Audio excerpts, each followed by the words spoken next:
Penertiban pedagang oleh Satpol PP di Taman Bunga, Pematang Siantar, Sumatera Utara berujung ricuh, Minggu tanggal 18 Juli tahun 2021. Kericuhan terjadi ketika petugas melaksanakan aturan pemberlakuan pembatasan kegiatan masyarakat (PPKM) darurat.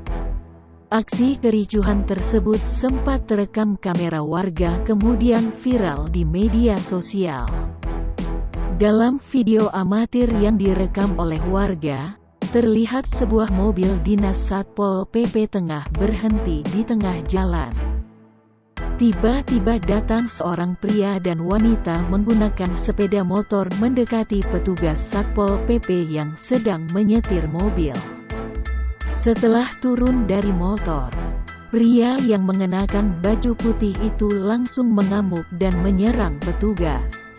Pria itu juga tampak meluapkan emosinya dengan merusak kaca spion mobil dan memaki petugas dengan kata-kata kasar. Diduga, ia merupakan penjual jajanan cilok yang dagangannya diangkut oleh petugas Satpol PP pada saat penertiban terkait PPKM.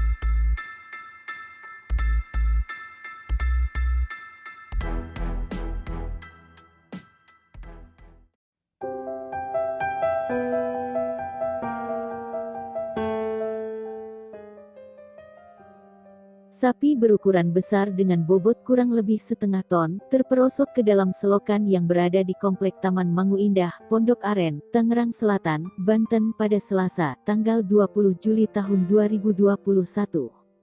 Hal ini lantaran sapi ini memberontak saat dipindahkan ke tempat penyembelihan hewan. Pihak pemadam kebakaran dari Tangerang Selatan kesulitan saat melakukan evakuasi karena tidak memiliki alat berat untuk mengangkat hewan besar tersebut. Oleh karena itu pihaknya dibantu dari tim penolong Jakarta Selatan guna memperlancar proses pemindahan tersebut.